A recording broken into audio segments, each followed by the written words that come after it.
ศรัทธาตีนจองห้องวัดเฒ่าแก่หนุ่มกำใจยิงต่างหลายอันเป็นกีฬานุปัฏฐากสันนิบาตตันเข้าวัดวาอารามเนาะที่เปิ้นได้เปิดวิทยุเปิดเครื่องหับฟังกันอยู่ตั้งหอตั้งเฮินตั้งบ้านตั้งจองกันอยู่ในเวลานี้เนาะเวลานี้ก็เป็นเวลาที่เราจะได้มาฟังกันนะวันนี้ก็รายการมาจ่ามาล่ามาควายไปหน่อยเป็นยังไงเนอะเป็นยังมาช้าดีกว่าไม่มานะก็มาฟังกันไปศรัทธาญาติโยมรายการสัพเพเหระปกิณกะคนลุงไก่แจงรายการเสียงธรรมแสงทองวันนี้ก็ดำเนินรายการโดยตนตัวแห่งอาตมาภาพเก่ากระผมตุลุงนันชัยวัดนาคเสโนแห่งวัดพระธาตุดอยน้อยตำบลดอยหล่ออำเภอดอยหล่อจังหวัดเชียงใหม่ก็มาเข้ารายการกับศรัทธาญาติโยมต่างหลายบางพองก็ตื่นมาแต่เช้าละนะตี 1 ตี 2 ตี 3ก็มาฟังรายการสัพเพเหระทำกลางฝุ่นอ่อยซุยๆวะฝนตกสิฝนตกแสะๆเนาะถ้าตกบานี่ตกลายเนอะตกแสะนี่ตกหน่อยแต่ว่าตกซุยๆก็หมอกเมยเมืองฟาง ตกบาลายเนาะอากาศมันจุ่มมันเย็นรับดีกันเนาะศรัทธาเนาะรับมนรับงานเพราะว่าอากาศมันเย็นได้ปืดพัดลมมาเนอะรับดีก็แต่ไปเมากันรับเนอะฟังไต่ฟังเนื้อมาเห่ามายังก็พอต้องลุมวังไอหงนะ มันรับดีบ่เดี๋ยวจะโล่นต่อยยังไปเนี่ยเนาะเอาละตอนนี้ไปตุลุงก็จะไหวพระไหวพระก่อนเนาะไหวพระธรรมดานี่กันนะศรัทธากะฮะเวลามันได้แค่กึ่งชั่วโมงแล้วนะเนาะไหวพระธรรมดาแล้วก็มามาจากันศรัทธาญาติโยมมาเอ่ยตั้งวิทยุแต่อาจจะลืมวิทยุไว้ก่อนขอบคุณทางสถานีวิทยุนะเพื่อการศึกษาพระพุทธศาสนาและวัฒนธรรม FM 104.50 วัดไฟหินวัดไฟหินนี่อำเภอเมืองจังหวัดเชียงใหม่โดยเมตตาบารมีธรรมอาจารย์ท่านพระครูสมุวิสุวัฒน์วรกิจโจอาจารย์พระครูเปิ้นก็ได้เปิดตุลุงทองตุลุงก็ฟังตั้งแต่ตุลุงทองมาละนะแล้วเปิ้นก็จะค้างเพลงเข้าเจ้าแล้วก็ตุลุงก็เปิดสถานีตุลุงนี่นะตั้งหมดตี 1 ปลายหน่อย วันนี้ก็รับดีเหมือนกันแต่ว่าสะดุ้งตื่นเพราะว่านาฬิกามันปลุกมันบัดทรยศเฮ้ยถึงเวลามันก็ปลุกตี 1 กับ 9 นาทีแต่ว่าที่มาจากก็เพราะว่าอันเป็นลืมปิดระบบตั้งลุมตุ้ลุงขึ้นมานอนบุญวัดพระธาตุดอยน้อยไปดอกทีใดก็จะนอนหาในมันก็ฟุ้นอ่อยซิๆกับปิ้นการเปิ้นเนาะปีนั้นข้ามมูลก็ขึ้นมาส่งไอ้น้องเจมาส่ง แล้วก็มาเข้ารายการก็เป็นว่าเป็นลืมปิดระบบตั้งลุมเนี่ยก็ต้องขอบคุณทางท่านพระครูสมุวิสุวัฒน์ด้วยเนอที่เปิ้นได้เป็นภาระธุระกับน้องเบลด้วย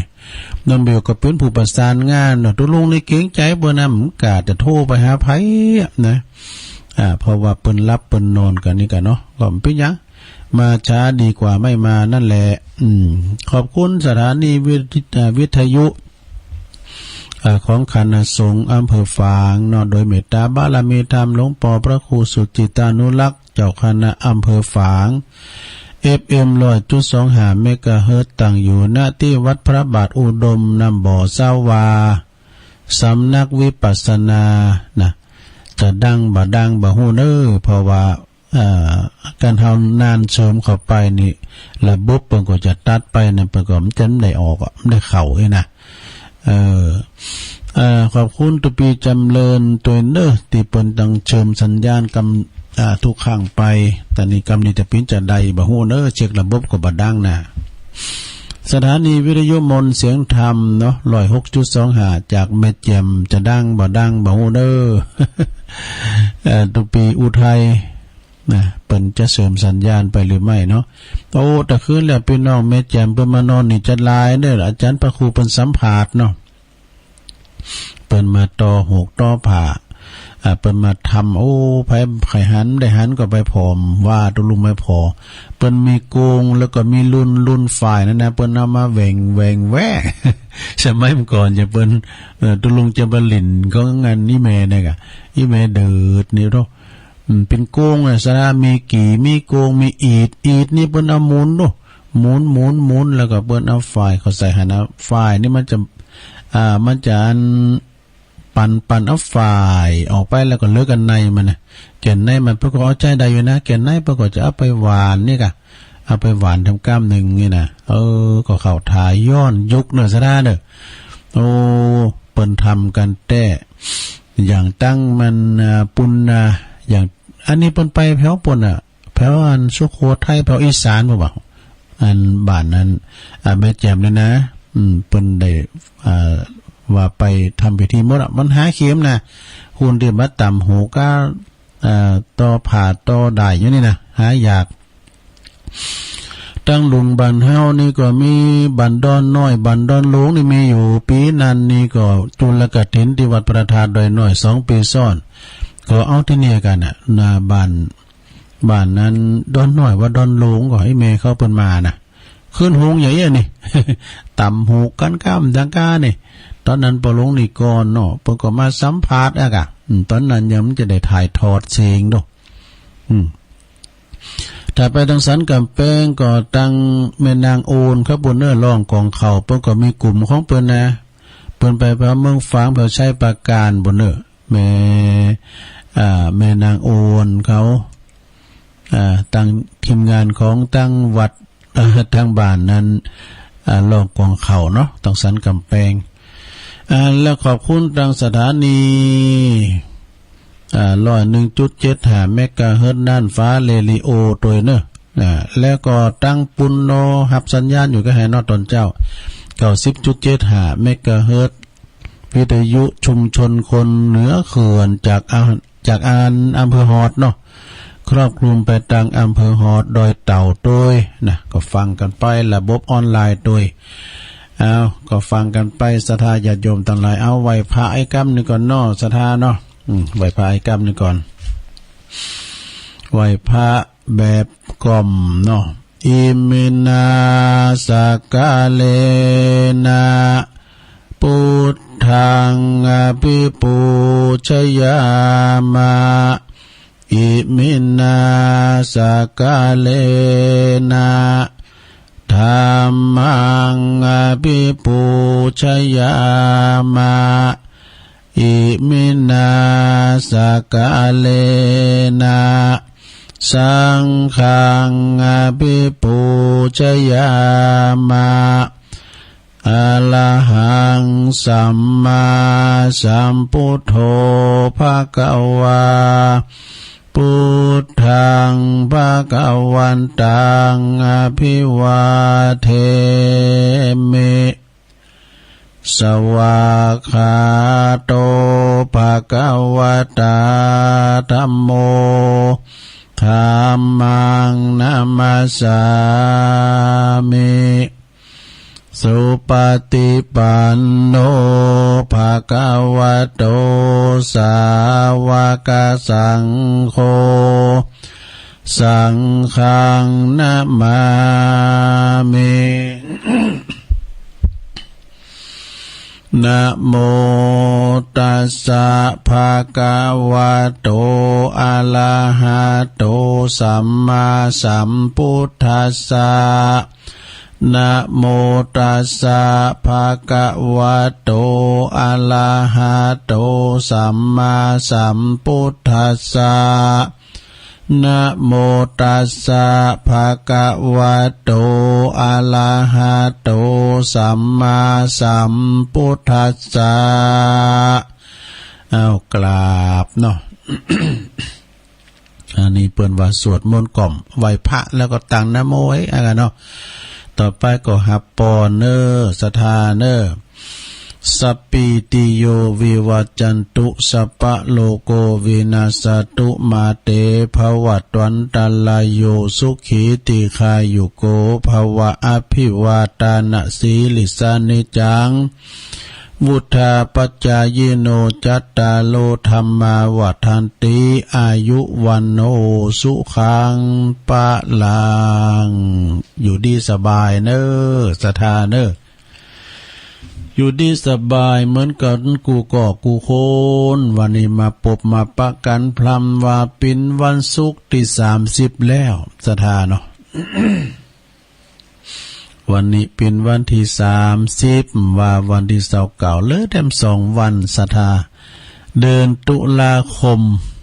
ก็จะผ่านพ้นเฮาไปปีหน้ามันก็จะมาแถมนะเดือนตุลาแต่ว่าใจวันใจอันจับมันจะซุบจับอย่างวัดตอดกะทินกะเดินยีปิงกะอย่างอีน่ะก็จะบ่ซุบจับเนาะจะนั่นมันก็ขาดเคินกันไปยังมาถึงบ้านแน่นอนอันนี้จังเนาะหมันเตงก็เหมือนกับแม่ลงเขาถามฟังเนี่ยกะโอ้ยังหายไปไหนเนี่ยโหกันมาวุ่นๆนี่ก็อันก็เดียวก่อนเนาะใจเย็นๆเนี่ยกะนั่นสราญาติโยมวันนี้ก็มาปบมาปะกันพรำว่าเป็นวันศุกร์เอาเหล่าเสาร์เอาหน่วยพวกนี้เป็นวันเสาร์เฮาก้อยไหวพระหับศีลกันติ้มตีเนาะพวกนี้เป็นวันเดินยีปิงตัวน่ะสราเนาะ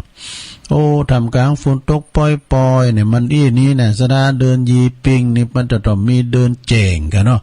แต่มันก็เนี่ยเป็นอนิจจังพายุเข้า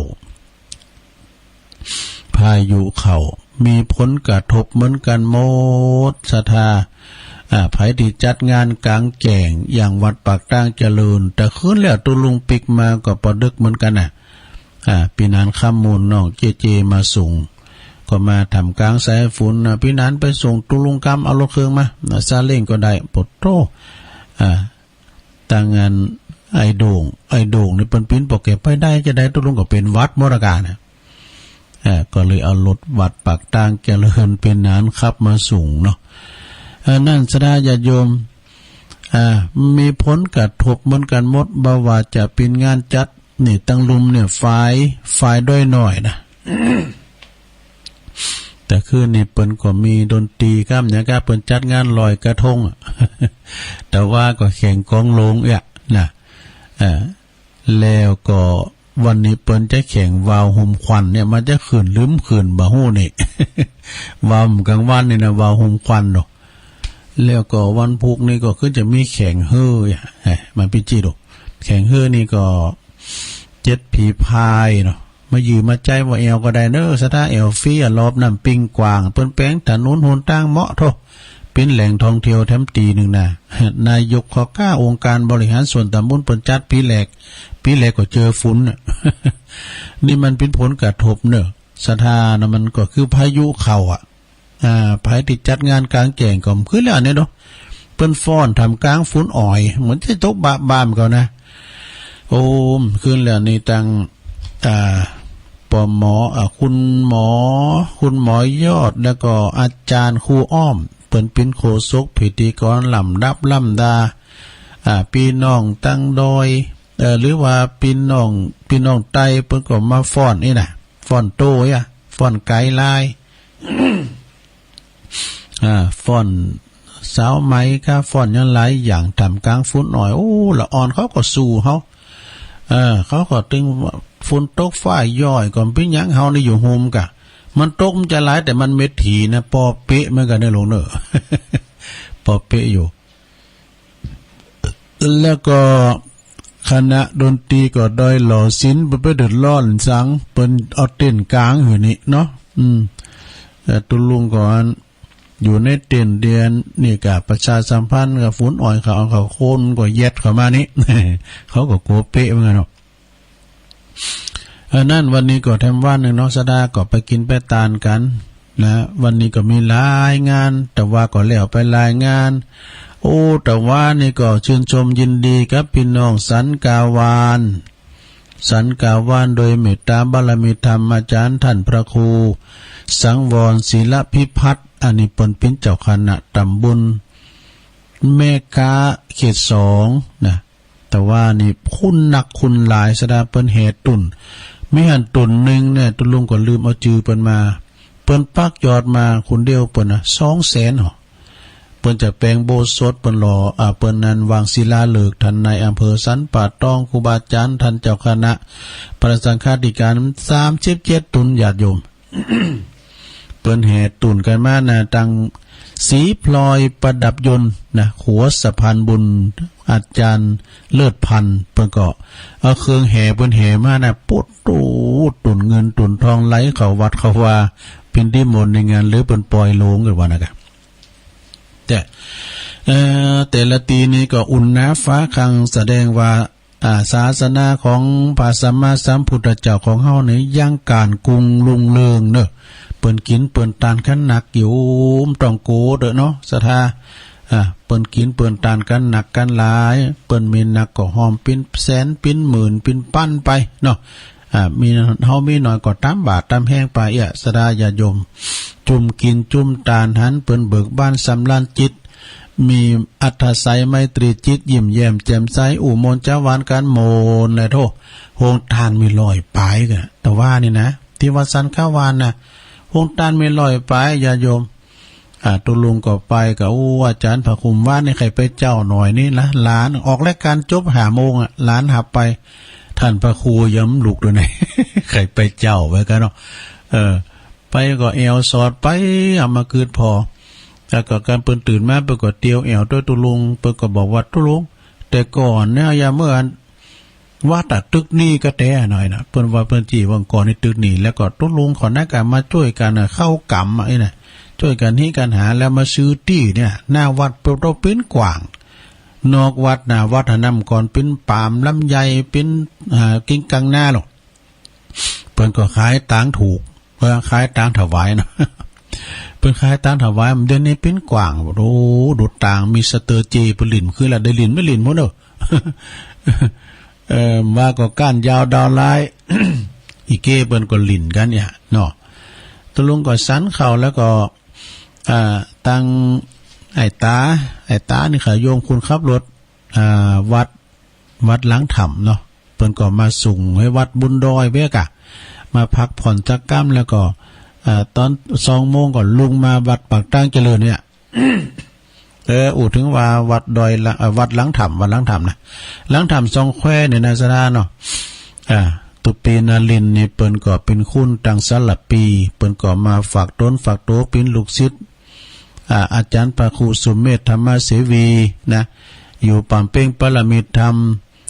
คุณแก่นี่คักเนื้อเต็ดหยาดเต็ดช้างได้หมดพอดีก็เปิ้นก็หันคุณงามความดีปฏิปทาของท่านเปิ้นก็นิมนต์ไปปิ้นตุลงเตียนปิ้นเจ้าอาวาสวัดอันวัดนี่กะวัดหลังถ้ำนะ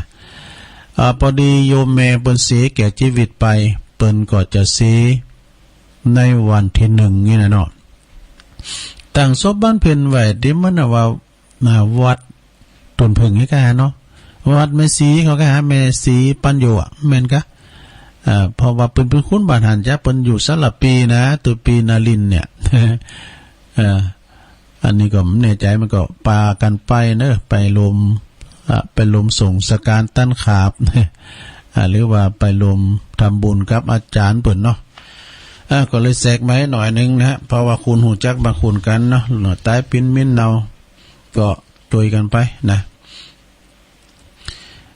วัดเนอะคุณค่าของวัดคือบุญสถานสำราญจิตวัดคือแหล่งรวมมิตรคิดสร้างสรรค์วัดคือต้นแบบวัดคือต้นแบบอย่างวัดคือต้นแบบอย่างทางชีวันวัดคือแดนสวรรค์อันนันตคุณวัดคือศูนย์รวมใจไทยทั้งชาตินี่วัดคือแดนนักปราชญ์ประกาศหนุนวัดคือแดนเมตตาเนื้อนาบุญวัดคือแดนอาดูลจำรูนธรรมวัดคือรากฐานกรรมศึกษาวัดคือวัดคือสัมภวิชาพาอิ่มหน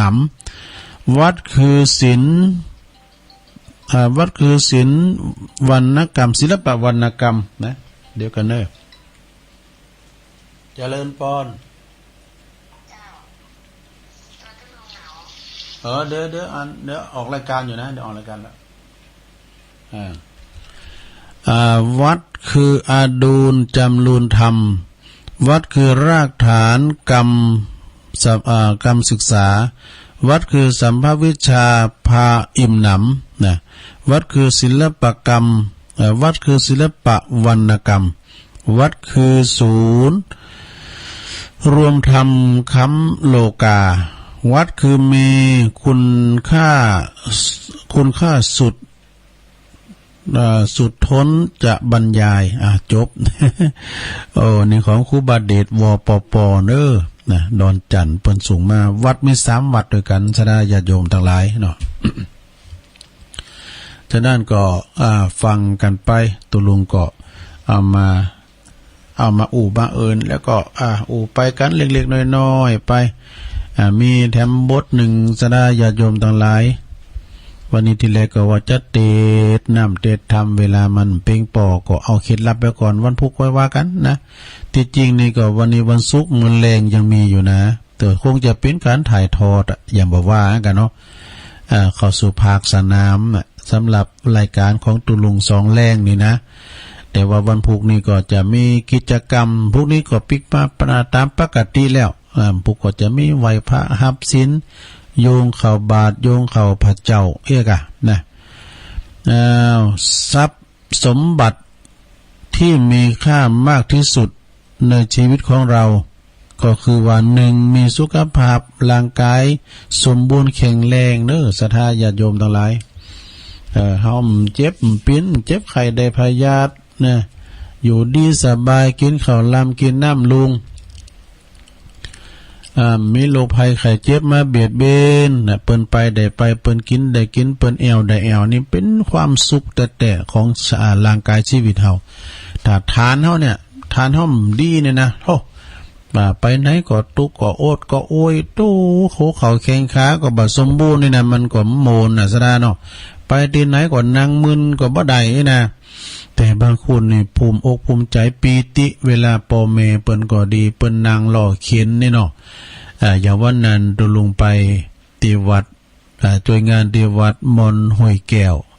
อาจารย์สมหวังเนี่ยมีหันลายในปีติหอกัดอก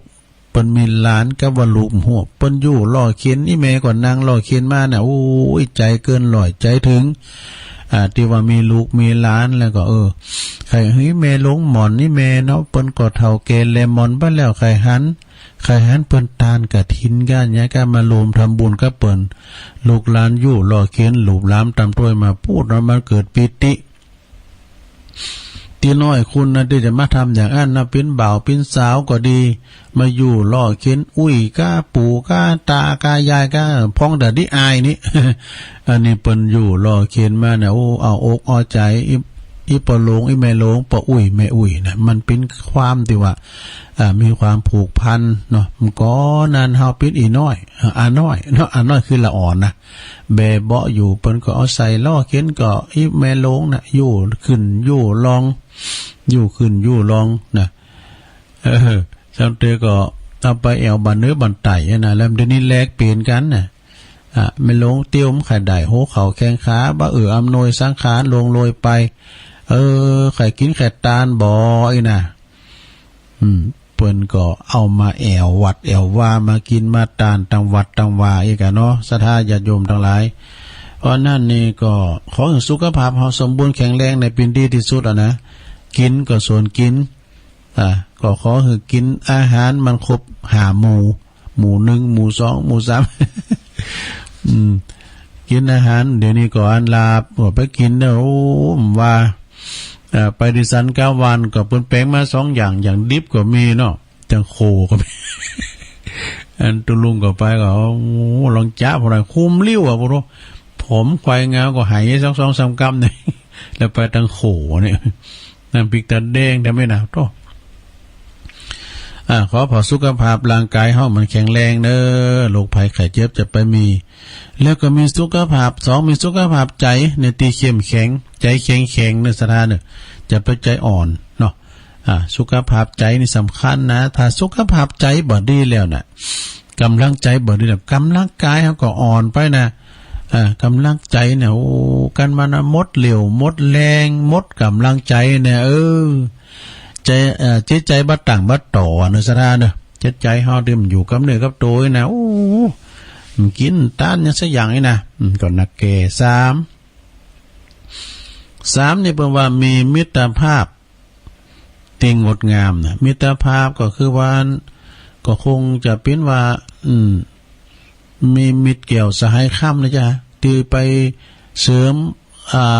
ไปเชื่อมสัมพันธ์ไมตรีเป็นมิตรภาพที่ดีต่อกันเนี่ยนะเฮาเป็นมิตรที่ดีต่อกันดีหรือก็สร้างศัตรูเนาะสถานเนาะการทำมีศัตรูเนี่ยไปไหนเราต้องระมัดระวังมันจะมาจูดเกาะงอนห่อมใดมุนี่ อาจจะไปสั่งศัตรูเนอะสถาเนอะไปไหนก็ปนว่ามาเข้าไว้ลายเมืองไปที่หันบ้านนั้นโอ้กว่านั้นน่ะก็ฮู้จักกันดีกะไอ้น่ะฮู้จักกะไอ้น่ะมันฮู้จักคนฮู้จักนางดีนะสถาเนาะมันกันเลยกันไปไหนเขาบ่เยมันนะว่าเอาเตเปิ้นจะเยงเฮาก็เนี่ยเฮาก็มีตีปึงเนาะคือเฮาไปบ้านมาน่ะบ่ต้องเขาจะหลุมตีเฮากันมีมันเฮาก็ยุบว่าบ่ต้องรับคำตีนเขาก็มันช่วยเฮาไอ้น่ะมันมีเนาะปินมิตรเกี่ยวสหายคำการศรัทธาสีมีคุณธรรมประจำใจนี่เฮามีคุณธรรมประจำใจนะมีจิตใจเป็นน้ำเป็นธรรมบาปนาอาธรรมนะจอยเหลือเฟื่อฟ้ายตึงไปในไปนอกวัดว่าอารามมีการมีงานเอียบเป็นจอยกันด้วยเนาะจอยกันเป็นน้ำหนึ่งใจเดียวคุณจอยกันเสมอโทรไปเนี่ยเฮามาหันหลายตีอย่างตั้งสายแต่นี่มีคุณพ่อสะอิ่งนี่นะเปิ้นเป็นไหนปู่จะอยู่วงในเป็นนางหิมตุลุงพังกาแล้วไปจอยโจดกาเนี่ยเฮตีเขากาเนี่ยผู้พันเขาเนี่ยผู้โมดชัยพรเขาเนี่ยไอ้โด่งเขาเนี่ยโอ้เอานี่น้ำถือน้ำใจได้แต่กันเวลาเขาไปที่หาที่นี่กันได้ยินเสียงเขาเป็นจะมานางหิม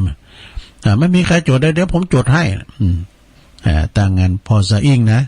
พลกลางเนี่ยแล้วก็ผู้โมดก็ไปจอยต่อไม้วันนี้ผู้จอยมาไปเนอะผู้โมดเนอะวันนี้นะวันนี้ก็ไปจอยกันวันนี้ก็วันคำกินข้าวง่ายควายแล้วก็มาเลยเนอะผู้โมดชัยพรเพราะว่าวันนี้ตุลุงก็ต้องไปเป็นสงฆ์หัตถบาทด้วยนะทรงเจ้าก็จะไปเป็นสงฆ์หัตถบาทตีตัดหวายลูกนิมิตผูกพัทสีมาแต่ทรง7 โมงนี่ก็อาจารย์พระครูว่าเปิ้นจะเอารถมาหับไปนี่อยู่ไปที่วัดปากตางเจริญแล้วตีตัดหวายลูกนิมิตก็จะรีบปรีมาเนี่ยนะเปิ้นใจแห่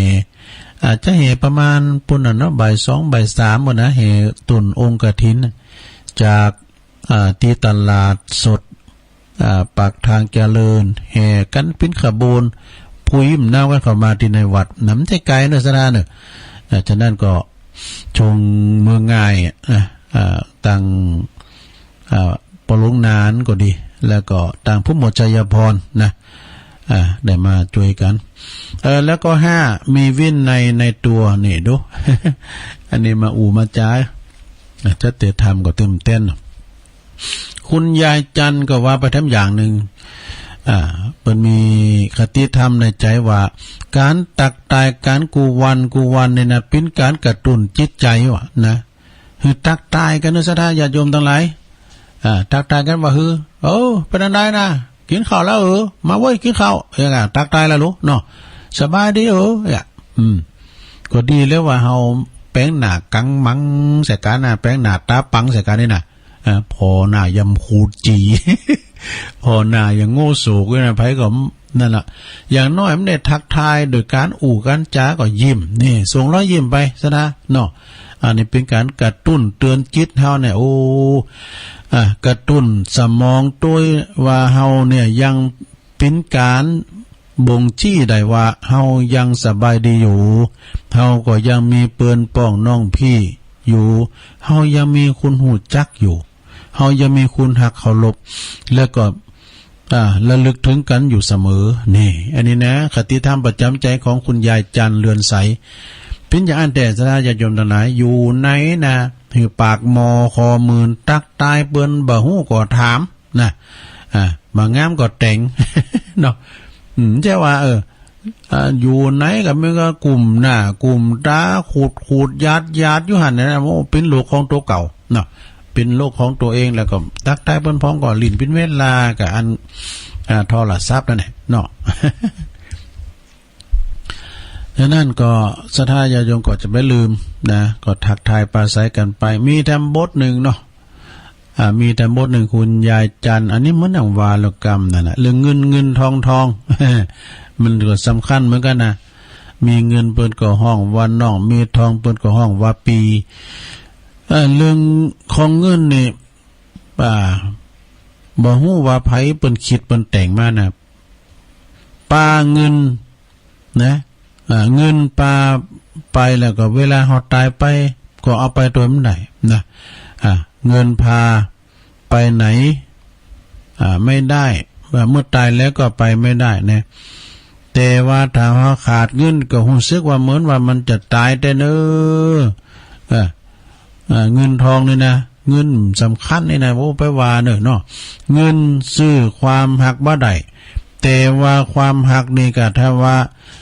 มันจะเสริมได้ก็เพราะว่ามันขาดเงินนี่พอร้องกับพ่อแม่กันนะเขาว่ากันนะเขาเดือดร้อนกันก็แล้วเงินนั่นเนาะ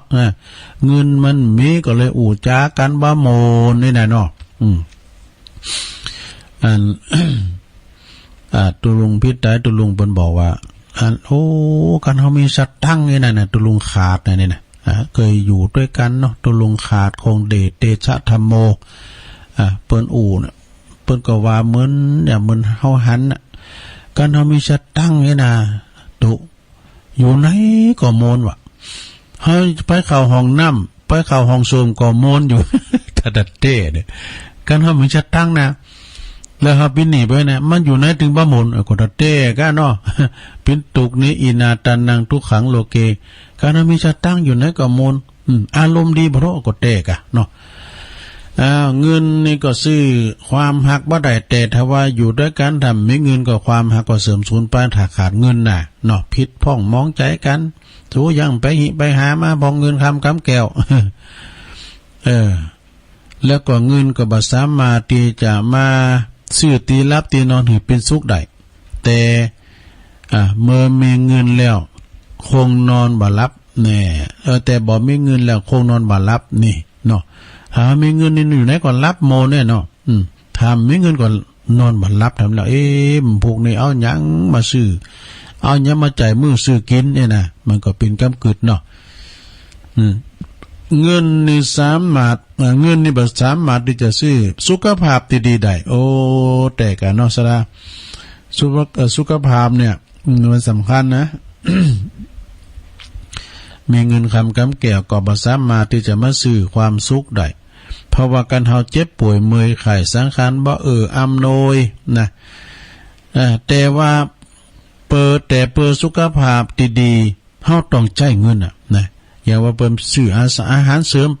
มก็แพงนะอาหารเสริมที่เปิ้นกินกันก็แพงเฮาก็จัดเข้าซื้อมันแพง นะถ้ามีเงินเนี่ยสุขภาพจะดีปานใดเฮาพอคุณรวยหรอนะคุณโรยในศิลปินเจ็บไข่ออดแอดนี่นะคุณลักยาเขาก็เรียกว่าล่ะ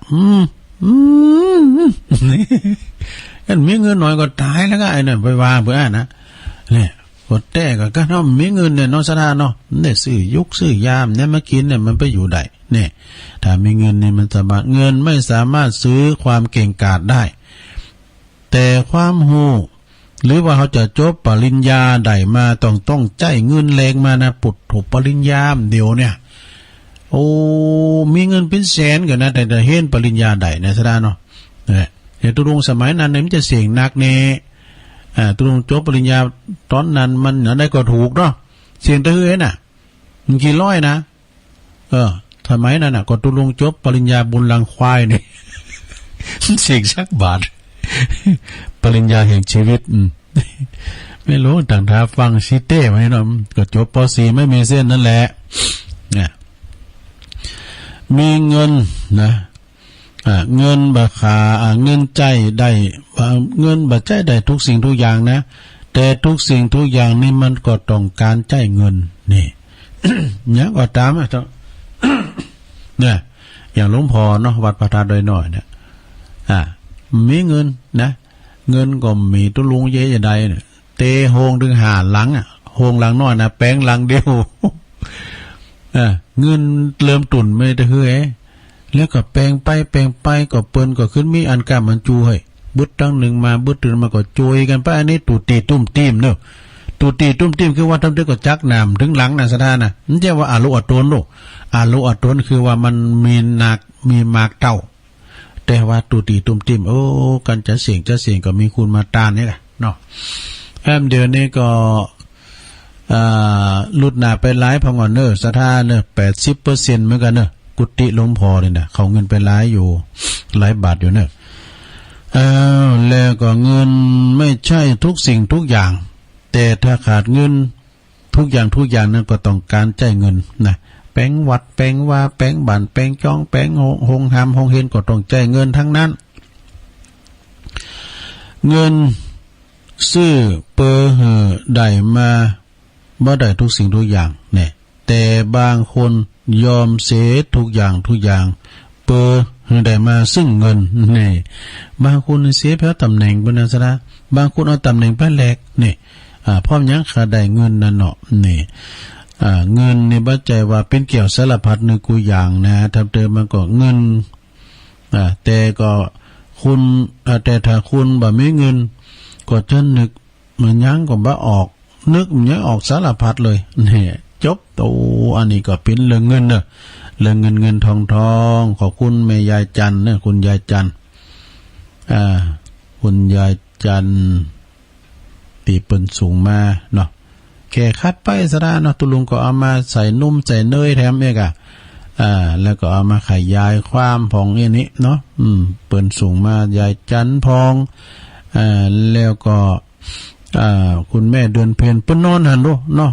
แม่เดือนเพ็ญเขาตุลุงปีกมาก่อนนี่มันคืออะไรเนี่ยฝนก็อ่อยซีๆนี่แม่เดือนเพ็ญเขาปดมก็ถ่ายทอดเสียงด้วยปออุดมพุทธวงศ์บ้านทุ่งเลลิโอนะแม่จันเขาก็ปะกัน2ภาคกันเนี่ยทรงเจ้าก็ไปปะกันเดียววัดสันกวานนะตังคุณเทิดพงศ์กิ่วแก้วเนาะปะกัน2ตีกันเด้อเปิ้นก็ไปตามที่วัดนั้นสันกวานโดยแล้วก็มาปักตั้งเจริญโดยโอ้อันนี้ก็นักลาบุญเนอะคุณแม่จันฟองกิ่วแก้วเขานี่นะแต่ขึ้นแล้วตุลุงก็หล่อมแหลมปีกมาก่อนฝนก็ตกเย็นยังก็ไม่ได้เปิ้นก็ฟ้อนทำกลางสายฝนตอนที่อาจารย์บาครูเปิ้นสัมภาษณ์อันที่เปิ้นต่ำหูกันตุ้งมานอนแล้วก็มาอาบน้ำแล้วมาขูดหูแล้วก็แต่มาขูดว่านี่เต็มเต้นนะเนาะวันนี้วันโกนซะด้ามพวกนี้วันเดินยีปิงเนอะเดินยีปิงก็ทำกลางสายฝนเนาะฝนตกมาก็จุ่มเนอยินใจเนอสดาเนอนะตกมาก็รับมนรับงานเนาะโอ้กำมันอย่างอี้นี่ก็เสียหายเหมือนกันนะสดาตีเปิ้นขายวาวก้าขายเนี่ยมันปล่อยมันได้เพราะก็มันซื้อเนี่ยมันมีผลกระทบนะเนาะมีผลกระทบนะเนาะสดาเนาะมีซองเล็กๆน้อยๆตุลุงก็จัดประกาศโอ้ว่าแม่แดงเขาน่ะจิตตาดูปอมานิดแม่สีพันแม่แดงเขาจิตตาดูจากย่างครามโอ้เปิ้นก็มาปิกปอดึกเหมือนกันเด้อเปิ้นก็มาตะมันแรงโดมาที่วัดปากตั้งเจริญมารวมบุญมารวมบุญกันแต่ขึ้นแล้วนี่เอาไปมาในเหลือตุลุง2 ตุนกับท่านพระครูอภิวัฒนวิกรมอันพระครูสมหวังกับเจ้าภาพเหลือ3 ตุนเหลือ3 ตุนต่างตุปีจิรเดชนี่เปิ้นมามื่นแล้วโลเปิ้นมาทุกมื้อแรงเนี่ยเปิ้นก็ปาสถาปิกนะแล้ววันนี้นี่จะหนักเด้อกันเสียจากตัดไว้ลูกนี้ไม่ละจะโหลกันมาโยกันมาเพกะปากตั้งเจริญนะว่าเปิ้นว่าตัวนะเพราะนั้นก็ได้งาน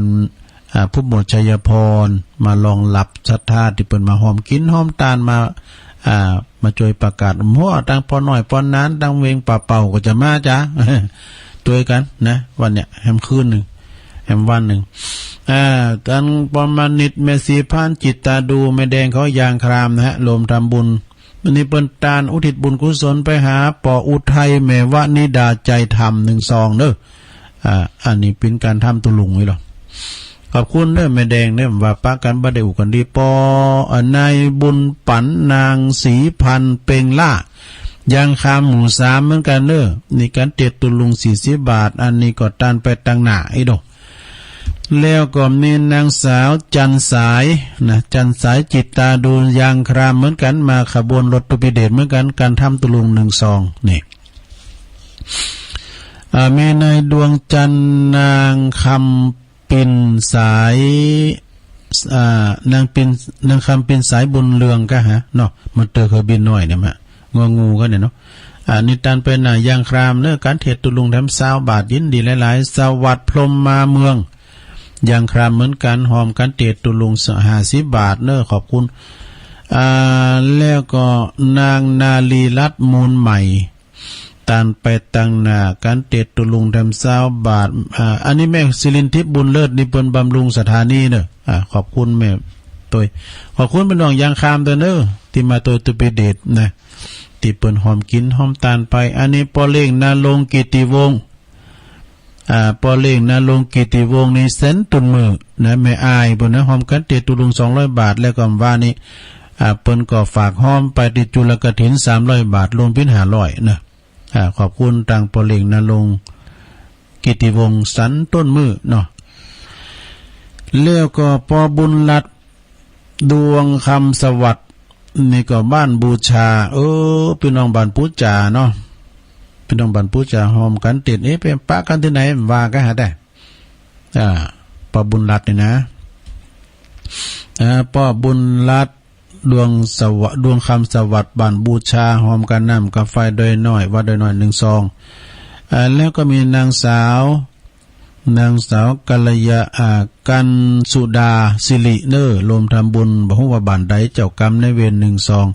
แม่ฟองเรือนคำบ้านน้องขอบพี่น้องน้องขอบก็มาปักกันนะที่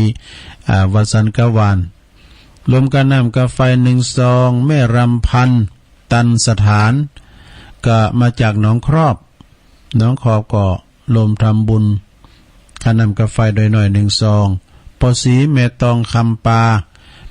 อันนี้ก็เวงตาการเนออันนี้นะรวมทำบุญแถม1 ซองป้อทองคำแม่แสงเมืองนางสาว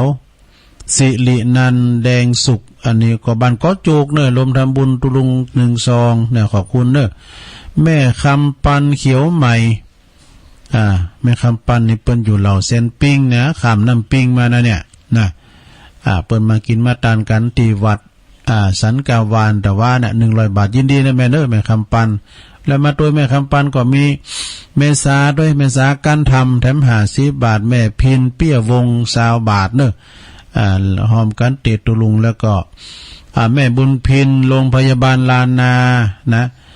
เปิ้นว่าก็เปิ้นหอมปุน300แล้วก็หอมปุน200นะหอมตังลุมแล้วก็หอมตุลุง100 บาทนะขอบคุณเด้ออันนี้ก็เป็นและจิรนามของ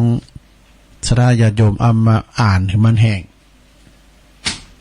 แจ้งตึงเปื้อนตึงเฮานะถ้าว่าตกขาดตกบกพร่องตกหลุนไปพองก็ขอสุมาเด้อนะไปปากันทำเตก็ได้อ่านบนสักกามนี่นะเนาะตอนนี้ไปก็ประกาศข่าวสารงานบุญมีเล็กน้อยกันถาวันเมนวันเดินยิปิงแล้วก็หาววาปอเนอข่าวสารงานบุญนะ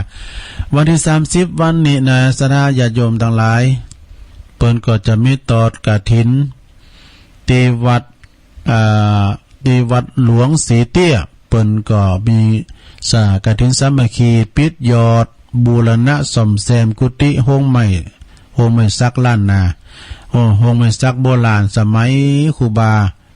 บาสุรินโทล่ะเปิ้นก็สำรุดสุดโทรมไปนะโอ้โฮงหลังใหญ่นะโยมเนอะปีนั้นเปิ้นจะร้อ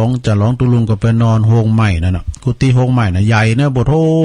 โฮงหลวงโฮงไม่ซักถึงหลังเปิ้นบูรณะเนอะก็เปิ้นจัดตอดกฐินวันนี้นะที่วัดหลวงศรีเตี้ยโดยเมตตาบารมีธรรมหลวงพ่อพระครูกัลยาณธรรมนิวิตเจ้าคณะตำบลศรีเตี้ย ครูบาเจ้าเสาคำเนอะก็ประธานกฐินก็คุณสิทธิลาภทรัพย์สาครนะจากกทมเนาะไปกินไปทานกันเนอะอันนี้ปอบุญศรียานนะฝากประกาศมาวันที่31วันพุกเนอะเปิ้นที่วัดหลวงห้อง5วัดห้องหาหลวงวัดห้องหาหลวงนี่ก็ตั้งอยู่ที่อำเภอแม่อายนะเปิ้นจะมีงานลอยกระทงแล้วก็แข่งขันบอกไฟดอกด้วยรางวัลที่15,000โอ้มั่นใจแล้ว 1,500ประบุญศรีสรุงยะรางวัลที่1,500รางวัลที่2 1,000รางวัลที่3 500ชมเชยมีทั้ง3รางวัลเนอะแข่งโคมไฟตัวนี่แข่งขันโคมแขวนโคมไฟต้นโคมนี่พี่น้องปะลองพี่น้องปะลองนี่จะฮื้อไว้ฮะปะลองแล้วก็พี่น้องไตเนี่ยเพิ่นก็เข้าลมประกวดด้วยนะก็วันที่31เนอวันพุกนี่นะที่วัดห้องหาหลวงนะตั้งปอบุญศรียานนะฝากประกาศมาในวันที่7ที่8พฤศจิกายนเปิ้นจะมีการเตะธรรมมหาจัดเวสสันดรชาดก13การตั้งธรรมโลงวันเถอะนะของคณะสงฆ์ตำบลสองแควอำเภอดอยหลอนี่แหละนะโดยที่เปิ้นจัดจะตั้งธรรมโลงกันที่วัดพระธาตุโขงขาววัดของหลวงปู่ใหญ่เฮาเด้อหลวงปู่ท่านพระครูสุนทรธรรมานุโยกตุปิเล็กเปิ้นฝากประกาศมานะไปฟังเทศจากท่านพระครูหลายตุนนักเทศเสียงทองตุมนเนอชมรมนักเทศรู้ว่าเทศหลายอย่างแต่เสียงน้อยเสียงใหญ่เสียงกลางจะมีเห็นหมดนะตุปิเล็กเปิ้นจัดหือแล้วก็มกเตงไปนี่ก็ไปฟังเทศตุจกจากท่านอาจารย์พระอาจารย์เอาหลักปัญโยนัน เปิ้นจะไปเทศนาเนอที่วัดพระธาตุโขงขาวระหว่างวันที่7-8พฤศจิกายนเดือนหน้านี่นะเนาะเตธรรมมหาจัดเวสสันดรชาดก13การตั้งธรรมโลงมาไล่เก้ามาไล่ไปอย่างเงี้ยนะคาถาปันในวันที่30วันนี้เหมือนกันมีกฐินพระราชทานที่วัดพระพุทธบาทตากผ้าพระอารามหลวงอันนี้เป็นวัดหลวงพ่อเจ้าคณะอำเภอป่าซางโดยพระเดชพระคุณพระพุทธบาทพิทักษ์เจ้าอาวาสวัดพระพุทธบาทตากผ้าพระอารามหลวงตีตุลุงกยไปประจำวาสาอยู่ที่หันโดยไก่กับอันตุปินาลินตุปินาลินสุจินโนนะอันนั้นก็อยู่สระปีเหมือนกันตุปินาลินนาลินเหมือนกันแต่เปิ้นอยู่วัดพระบาทตากผ้าก่อนอยู่ใกล้กันนะเปิ้นเคยไปปิ้นตุเจ้าอยู่ที่วัดสะปุงน้อยจากหันมาเปิ้นก็มาปิ้นตุหลงตั้งมันอยู่ที่วัดบ้านหวายวันนั้นเปิ้นขึ้นมาบุญดอยไปโดขึ้นมาเปิ้นมาสั่งชัดเนอะจัดเลยละสั่งชัดที่เปิ้นจะไปกลางบางองค์สมณรูปเหมือนครูบาเจ้าศิวิจัยนะมาก็ไอ้หนอโลพระก็ได้ชัดเนาะก็มาสั่งใดนะเป็นกรณีพิเศษแต่ว่าสั่งโดยตรงคือเปิ้นย้ายฐานไปตั้งลุมบุญพองก็มีแต่ว่าถ้ามาสั่งตั้งบุญนี่ก็สั่งโดยตรงกับหลวงปู่พระครูเนาะเปิ้นก็จะจัดหือนั่นนี่ก็ตั้งตุปินาลินนี่ก็เป็นตุหลวงสมปัญจวัดบ้านหวายนะตำบลมะกอกเป็นศิลปินเก่าเนอะตุปิลินในน้ำจะธรรมดานะเคยอยู่ในวงป่าบงศิลป์มาแล้ว ศิลปินนะผมได้หมดตุลุงตีกองแซกก็ได้ ดิดชึงก็ได้เป็นศิลปินเก่าเนอะนี่นะตุลุงเนี่ยเป็นนักร้องเก่า ขอบคุณตุปิลินเนอะเพราะว่า1-7 มกราเนอะจองตุลุงเนอะไอ้ดอกเยอะตุปิก็จะเข้ากรรมนะไงปีหน้ามันเกินค่อยว่ากันนี่เนาะแล้วก็วันที่30นะฮะกฐินพระราชทานที่วัดพระพุทธบาทตากผ้าแล้วก็ตอนนั้นมา31ก็ที่วัดกูงูลืนเนอะ31วันพุกนี่นะวันพุกนี้วัดกูงูลืนพระอธิการประสบโชควิสุทธิธารีตุปี1เขานะประหลงภูมิพัฒน์หรือว่าประหลงปีนันหยุด ประหลงปกะโตก็เปิ้นจะมีงานกฐินที่วัดกูงูลืนตำบลน้ำดิบอำเภอป่าซางนะฮะตุเป็น1เปิ้นก็ลูกเนี่ยไปนะเป็นลูกศิษย์หลวงพ่อวัดพระธาตุดอยน้อยเปิ้นอยู่มาถ้ามาเป็นเด่นนะตุเป็น1นะจบปริญญาโทกันนี่ป ปุดโทษตุลุงจบมือแล้วโทนะจบอย่างตุลุงจกนับธรรมจันโทตึกโทนะตุลุง เปิ้นจบปริญญาโทตุลุงจบนักธรรมจันโทก็ไก่ๆกันนะมันโทเหมือนกันนี่เนาะ อย่างหลวงพ่อมานิดวานะกะอันบัตรเรียนบัตรทุเรียนนี่มันแปลงตุลุงกินบรรนูนเอาบรรนูนสุกมันก็มีหนามเหมือนกันนะถ้าจะบินได้เนาะมันมีน้ำเหมือนกันเนาะอันแล้วก็31เนอพี่น้องตังสันเจริญนะสันเจริญนี่ตังนั้นนี่เปิ้นมีชมรมนักมวยเนาะตังท่านรองประธานสภา เปิ้นเป็นโปรโมเตอร์ค่ายมวยดังเพชรบ้านสวนเปิ้นจะมี31เนอนี่ก็ย่ำมันมาหน่อยต่างตุปินหนึ่งก็เป็นลูกศิษย์ของหลวงพ่อลูกเนี่ยไปเท่าหลายกะลูกจากวัดประทาดดอยน้อยก็ท่านพระครูอภิวัฒนวิกรมเพิ่นก็ลูกวัดประทาดดอยน้อยไปเป็นตุหลงแล้วก็ท่านพระอาจารย์สมชัยธรรมทินโนวัดไร่พัฒนารามเนี่ยน้องผามก็ลูกที่วัดประทาดดอยน้อยเนี่ยไปตุปีน้อยทำโนปุ่นอยู่ห้องก็โมงปุ่นหิมนี่โคมปุ่นดูเนาะแล้วก็หลายตุนกับท่านพระครูประหลัดสุรศรีวัดนี่ทำโน้นะวัดเหล่าเป้า เนาะแล้วก็ครูบาวันแถมหรือว่าท่านพระครูท่านบาจารย์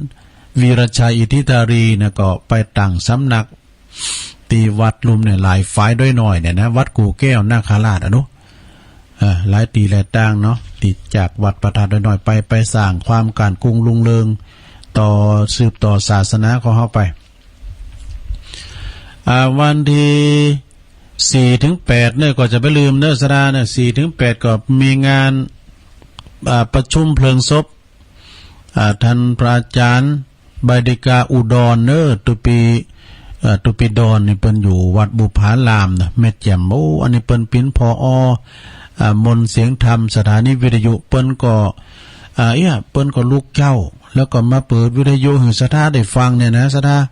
แล้วก็เปิ้นก็ได้จากโลกนี้ไปเปิ้นตั้งศพบำเพ็ญกุศลไว้ก็หลายเดือนแล้วนะในวันที่4 พฤศจิกายนถึง8เด้อเปิ้นก็จะได้ตั้งศพบำเพ็ญกุศลแล้วก็ประชุมเพลิงศพในวันที่8วันที่4นี้ก็จะได้อาราธนาสรีระลางอาลัยดวงวิญญาณของตุปีดอนในคืนสู่นอนพระศาสตร์เมนใหม่นะก็ทุกคืนก็จะมีการฟังเทศน์ฟังธรรมอีกกันนะสดาก็ไปปูจาโลไม่เงินโลไม่คำปูจาผ้าปูจาฟืนปูจาโลกันนี่กันเด้อแล้วก็วันคืนวันที่6นั้นตั้งท่านพระครูอภิวัฒนวิกรมจะไปแสดงธรรมนะสถาเด้อก็ไปกินไปต่างกันคืนสีขาวจะไปกับวันที่8จัดหลายแหละนะสถาเด้อ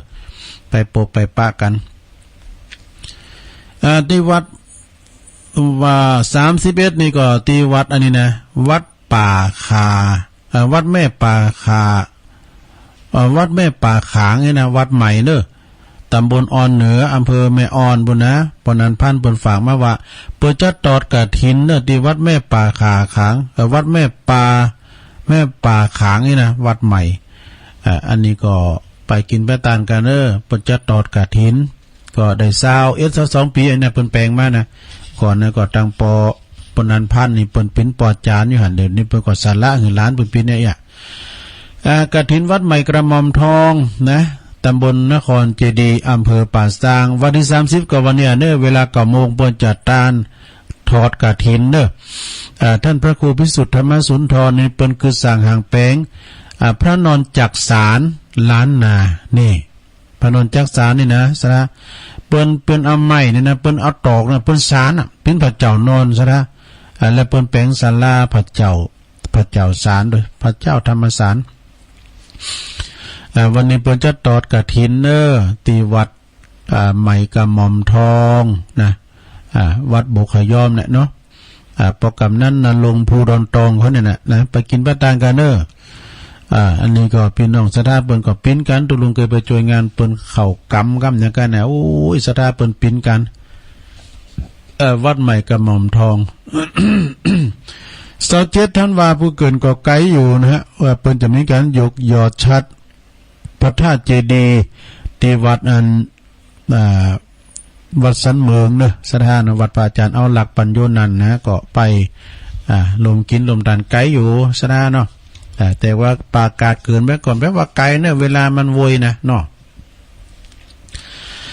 วันพุธเหมือนกันเนอะกฐินที่สำนักสงฆ์บุญหอมบุญอาจารย์ผลกัลยาโนแล้วก็หลวงพ่อมานิษฐาวโรวัดป่าไม่แดงนั่นแหละป่าไม่แดงโดยสะเก็ดเนอะก็ปากันไปรวมทำบุญภายที่หูจักมาคุณครับหลวงพ่อมานิษฐาวโร เปิ้นก็ปั่มเป้งปะละมีธรรมเปิ้นเป็นผู้ครองผ่ากฐินเนอะปีนี้นะไปลมกินลมตานกันตีวัดสำนักสงฆ์หอมบุญป่าไม่แดงดอยสะเก็ด31วันพุธวันลอยกระทงพอดีนะแล้วก็วันเสาร์ที่31นี่ก็งานบุญกฐินปิดยอดสั่งอุโบสถที่วัดเหล่าเป้าพุกในสนาเด้อพุกนี้ก็ที่วัดเหล่าเป้าเวลา 10 โมงเด้อท่านพระครูปลัดสุรศรียานาสยโยปหลวงอดุลเขาวัดปหลวงอดุลนี่อยู่ในกะเนาะเหล่าเป้าก็ได้แล้วก็ปหลวงแสวงวงสาฟันนี่เปิ้นอยู่มันว่าเราเป่าเด้อปลุงไปซับจือบานเหมือนกัน เปิ้นมี2หมู่ซะนะญาติโยมเนาะโอ้เราเป่านี่คุณกินคุณตันนะกะหบดีปุตตุปเล่งนักเนอะไอ้สุทิศเขานะเปิ้นไปอยู่นั่นตาลามปินเคยเนี่ยเนาะก็วันเสาร์วันพุธนะซะนะเด้อที่วัดปักที่วัดเหล่าเป้านะวัดเหล่าเป้าก็ท่านพระครูปลัดสุรศรียานาสยโยเนาะทำงานหนึ่งก็มีวัดพระบาทอุดมเนอสดาพี่น้องเมืองฝางพระบาทอุดมกับวันพุธก่อนเนอ31นะกฐินสามัคคีมาเป็นสายตีอำเภอฝางบุญดอยพระบาทอุดมนำบ่อเสาวาสำนักวิปัสสนาเมตตาบารมีธรรมหลวงพ่อใหญ่เฮานะเป็นประธานนะไปกินไปทานกันลูกศิษย์ลูกหาอันเดวสิกสิโยมเจ้าตั้งหลายทุกวันที่23นะฮะที่วัดศาลาตำบลน้ำแพร่โดยเมตตาบารมีธรรมหลวงพ่อท่านพระครูโชติสุวรรณสอนหลวงพ่อเฮาเปิ้นก็พร้อมกับศรัทธาเจ้าบ้านเนี่ยเปิ้นจะทำบุญทักษิณานุปทานอุทิศบุญกุศลถวายแด่ครูบาเจ้าอินตากตะปุญโยพิปุญญาภิรัตน์เนอทุกวันที่23กันยา23มันพฤศจิกายนนี่องค์เตตังใดกันเนี่ยก็ได้ก็โทรถามบอกเพิ่นมีอย่างวันนั้นเพิ่นบอกแล้วกำลืมมันได้จดไว้นะเป็นยังถึงไกลอยู่เนาะตุลุงได้ประกาศถึงวันแล้วก็วันนี้เหมือนกันเนอสถานจะไปลืมนะวัดป่าอัมพวันกลปโดยเมตตาบารมีธรรมอาจารย์พระครูพระอธิการรัตภพนรินโทนะเจ้าอาวาสเปิ้นปั่มเป้งปริมีธรรมอยู่หันไป10 กว่าพรรษาแล้วนะเปิ้นก็แปลงโบสถก็แล้วเดี๋ยวนี้เปิ้นยกท่านจากที่พักสงฆ์เป็นวัดโดยสมบูรณ์เนาะโดยมีพระสงฆ์จำวัดสาแล้วก็เปิ้นจะยกยอดเปิ้นนั้นจะตัดไว้ลูกนิมิตวันนี้เนอะสถานเนอะวันที่30ตุลงก็จะได้ไปนั่งหัตถบาทนะเปิ้นนิมนต์โดยวัดพระธาตุน้อย6 ตุนนิมนต์เมาหมดตุเจ้าเข็มเนอะสถานมีตอนใดเปิ้นเอาหมดนะเอาเป็น100นะสถานและเปิ้นจะมีพุทธาภิเษกแถมไขตาพระเจ้าถึงวันที่2วันสถานเนอะถึงวันที่2ว่าวัดป่าอัมพวันโหทัดไว้ลูกในมิตรนี่นะถ้าว่าเป็นตั้งกรุงเทพเนี่ยเปิ้นเอา9 วัน9 คืนกันเนอะแต่ว่าอันนี้3 วัน4 วันเนาะสถานเนาะไปกินไปตางกันเนอะไปปูชุมปูจ้าผ่าแพกาไปหยอดเหรียญตามหลุมลูกนิมิตต่างๆเนอะสถานเนอะที่วัดป่าอัมพวันมันจะไกลนะหลวงพ่อก็จะไปวันนี้ก็โอ้จะได้ศาลาเฝ้าวัดกะ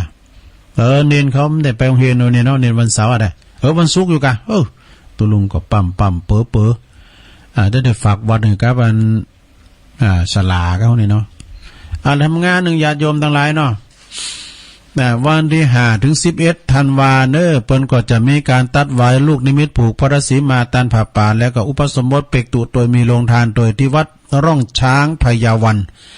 วัดห้องจ้างพยาวันตำบลตาตุมอำเภอปัสสร้างนะโดยเมตตาบารมีธรรมอาจารย์พระครูสังฆรักษ์ตินภพเขมาภิรัตโตตุไปเก่งเนอะเก่งสมจือเนอะนี่นะบอกว่าอยู่พุทธศาสนาปีเหมือนกันเนอะนี่นะเปิ้นก็มาปิ้นตุลงสมปานจังหวัดกวางขวางในวงสังคมผ่าเลิงเนอะ ครูบาอาจารย์เปิ้นฮู้จักหมดเปิ้นเก่งสมจือเปิ้นก็นิมนต์ตุลุงไปช่วยงานด้วยว่าปุ้นวันที่5ถึง11ธันวาคมนะที่วัดล่องช้างพญาวันนะไอ้อาจเขาเนื้ออ่านเนื้อฟ้ากันน่ะไอ้อาจไม่ล่าลงล่า ยังไกลอยู่เนาะข่าวสารงานบุญอันใดที่มันขาดตกบกพร่องไปขอสุมาเนาะสดาเนาะขอสุมาด้วยเนอแล้วกันไปปิ่นงานไปเอาละตอนนี้ไปเปลี่ยนบรรยากาศนะโยมได้วันนี้นะจะคุกคักย่ำเจ้าหน่อยนึงแต่ก็มาแล้วก็จะเปิดสายสดาญาโยมทั้งหลายเนาะใครจะโทรมาก็ในเบอร์089 955 6506นี่เบอร์ประจำตุลุงนะใครจะโทรมาก็โทรมาสดาเจริญปอนเจ้าไว้ซะเจ้า135ดักยิดต้นเก่าเจ้าได้เลยได้เจ้าแม่ว่าไปเลยเจ้าอันนี้ก่อนของนอกถึงโตเฮานี่เสนสีคัดสนว่าต้องกังวลดิ้นรนบินบ่าขอทำดีต่อนี้ไปหน้ากุศลจักมาถึงกำหากเข้าทำดีบ่มีหมุนจ้ำแถมมีใจฝั่ทำบุญคนใดได้หูกำจูอุดหนุนบ่มีขาดทุนคนบุญเพกกว่า31 ตุลาถ้าหากใครวางขอเจิญไปสร้างกุศลปากตั้งเจริญส่วนจักทำบุญไปสร้างกุศลจุนกระถิ่นเจ้ากำยองวันละกำนะเจ้าวันนี้กำวัดตื่นกำนะเจ้าภาษาไทยแปลว่าคำจุนเจ้าไว้ตาเจ้าเจริญปอนขอบคุณยายน้อยกาดนัดบ้านดอนโลงเนาะเจริญปอนภาษาเจ้าตุลุงอันตั้งได้จ้ะตั้งกัดกล่อมเจ้ากาดนัดอันนี้กาดกล่อมยายบุญแม่บุญตกอยู่น่ะหอยซิๆหน่อยเดียวแม่เหมือนกันน่ะนี่ก็ซิๆนี่คือหัวนะคะมันตกมันตกรับหมดน่ะอันเป็นนั้นตึ้งว่ามันฝนตกขี้เหล่าอ่ะมันขี้เหล่ารับดีบ่เนี่ยการเรื่องงานนะแกเนาะแต่นะคะมาคำบ่น่ะคำเข่าตัวอ่ะฝนคำเข่าโอ้ยดูบนฟ้อนเนาะทำกลางสายฝนหันอยู่กับเปิ้นถ่ายทอดอ่ะแต่ก็นะฟังตลอดแต่จนจบอ่ะนั่นน่ะเจ้ามันฝนมันตกย้อยฝนน่ะมันย้อยฝนกูต่ออาจารย์ต่อผ่าแล้วเนาะค่ะเล่มขึ้นแล้วนี่ก็แม่พี่น้องแม่แจ่มอ่ะเก่งกันเนาะเก่งกันแต่ก็โตพี่น้องแม่แจ่มต่อกันคืนหงตะเต็มแรงมาเนาะหันนะหันเปิดปั่นฝ่ายก็ปั่นฝ่ายคืนนั้นถามว่าครูบอกสัมภาษณ์เนาะเพิ่นสัมภาษณ์ว่าพี่ว่ามากึ่งเดียวอยู่อ่ะครูน่ะเจ้าตอนเพิ่นสัมภาษณ์ตุลงขึ้นมาขู่โถวัดเลยล่ะกะขึ้นมาวัดขอบคุณในบุญหลายๆเด้อเจ้านี่แม่น้อยกาดนัดอันนี้แม่บุญกาดกล่อมกบมาเด้อน้องเบี้ยวครับฝนตกหนักแล้วเนอะในเมืองนะโอ้ฝนตกหนักทำแล้วตะบุญตกหนักแล้วตอนนี้มันชี้ๆอยู่มั้งตอนนี้ตกหลายห่อมันเดียวมันก็ย่อยอ่ะเพราะว่าวันนี้อาจจะทั่วพายุมันเข่านี่ได้พายุมันเข้าเนาะต้องทำใจก็ขอจัดงานในความราบรื่นเนอะกะเอาในหุ่มในศาลากะกว้างเนาะศาลาบนกว้างเนาะเต้นในเต้นก็กว้างโอ้สาอย่างนั้นอย่างที่วัดนั้นวัดของท่านพระครูวิพาทวรคุณเขาเนี่ยดงป่าไว้กับวุฒิวิทย์เนี่ยว่าเนาะโมนและนี่เจริญปอนบนตอดกระถินว่าน่ะดงป่าไว้เจริญปอนดังกอยน่ะแม่แจงโฮลี่นะแม่หุ่มผ้าอยู่ก้าดูแลสุขภาพท่านเนอะเสียงท่านพอดีเนอะฮะแม่จันสีเนาะเจ้าแม่ฝุ่นตกกับพวกไหนแม่ ตกน้อยๆเนี่ยเจ้าดีกะแจงหัวลินดูแลสุขภาพเด้อเจ้าโอ้ขอบคุณแม่หนักๆเด้อเสียงแน่นใจเสียงนักเสียงท่านเสียงนี่ใจหนักเด็กว่าก็2ต่อด้วย2งานเนาะจากสันกาวันก็มาต่อปากตั้งเจริญวันนี้ก็จะไปได้มากกันว่าปีใหม่กันเดินยีปิงแล้วก็หาววาวๆเนาะมันใครมีงานเนาะโอ้วันที่1ก็จะได้ไปสูงขอกาสูงสการตั้งขาปนิน้องปอเล่งแดงน้องปอแดงปอเสียวแดงนะเรายาวไต่จะได้ไปสูงขอจุงซุปนะที่เรายาวไต่ขอบคุณแม่เด้อแม่จันศรีเจงหัวรินนะสาธุก็สงขอกันไปตายปินมินเนาเนาะหูจักมาคุนกันก็จะไปหอมคอพอมโคอยู่เจริญปอนเอ็นดูฮะบอกเตียวนะช่วยกำจูหนูเนอปัดเป่าฝนไปตั้งอื่นก่อนเนาะมันแค่โต๊ะใบหินไปโต๊ะตำบุญตรงพม่าสุมาเลยเนี่ยมาตกตั้งฝางนั่งเอามาตั้งเต๊ะเมจันสมอนุโมทนาบุญด้วยเด้อแม่ละแต่คืนเราฟังอันท่านพระครูเพิ่นนะสัมภาษณ์อันที่เพิ่นปั่นไฟเป็นคนนะเพราะว่าเพิ่นก็ที่เพิ่นตำหูกันเพิ่นเอามุงตองมาโดนมันเป็นแหละเจ้าอยู่ใกล้นี้ไปแน่เป็นอย่างแล้วก็ห้ามมาก็เหมือนมาเขาก็ดึงหันภาพอยู่เนาะแต่ว่าถาดน้ำค้างตอดกระถินวันนี้ก็จะไปวัดถาดกุญแจมั้งอาจารย์พระครูปลัดปีชาเนาะเจ้าปลัดปีชาเจ้ามาแสวงบุญไปสาธุลาบุญแสวงบุญกันไปศรัทธาเนาะเจริญปอนไปสาเจ้าตุลุงแม่พี่นะตรงไหนน่ะแม่ชีศิลปินเจ้าแม่สีปัญโยฟังอยู่นะเจ้าเนอะฝนตกตุลุงดีกะแม่สีปัญโยแม่สีอันสาธุเขาหักตุลุงเนอะเสียงออกวัตรายนั่นเจ้าดีกะเสียงจะได้อยู่แม่สีอันหูจักตุปิลินเหรอหูจักจ้าเพราะว่าเพิ่นอยู่วัดหยังเหรอเพิ่นว่าเพิ่นอยู่ต้นพึ่งนี่ก็อันนี้ไอ้ตาบอกนะไอ้ตุปีเพิ่นจะบอกนะไอ้ตาคุณขับรถประจำบอกว่ามันว่าอยู่ต้นพึ่งนะตุลุงนี่น่ะต้นพึ่งสระปีโหอักบานไม่สีเขาน่ะไงเนาะเป็นว่ามันใจได้วัดอะไรหยังจ้ะพอเพิ่นเนาะว่าวัดต้นพึ่งนี่วัดไหนนี่มันต้นหยังก็ตุปีลินเปิ้นมาเป็นตุลงอยู่ที่วัดหลังถ้ำนี่หรอเปิ้นเป็นลูกศิษย์ของอาจารย์พระครูสุเมธวัดมนฤาษีหรอเพิ่นไปมนแล้วค่ะเปิ้นมาอยู่มนแล้วก็หลายปีอันนี้มันจะต้นเพิ่งนี่จะต้นเพิ่ง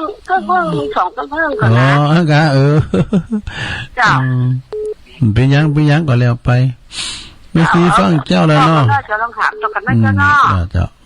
ว่าตุลุงตุเจ้าลินนี่ก็เจ้าตุเจ้าลินตุปินลินน่ะน้องเป็นปีสอทอด้วยเจ้าสาธุเป็นยังแม่สิเอ้ยน้องถามนะเขาก็ว่าจะไปหอมโคบ่เนี่ยถ้าดำแตนก้าแต่ไปหอมโคไอ้ตาจะไปสูงกันเนาะเจริญปอนไปสาเจ้าแม่ฟองอ่ะเจ้าแม่ฟองคำติ๊บแก้วแม่ฟองคำติ๊บแก้วฟังตัวเจ้านะเจ้าฟังตัวลุงปัดสอดมนต์ปัดตอนเจ้าอันอยู่ป่าไผ่บ่อทองอ่ะเนาะเจ้าป่าไผ่บ่อทองพระครูสมเพชเจ้าแม่น่ะ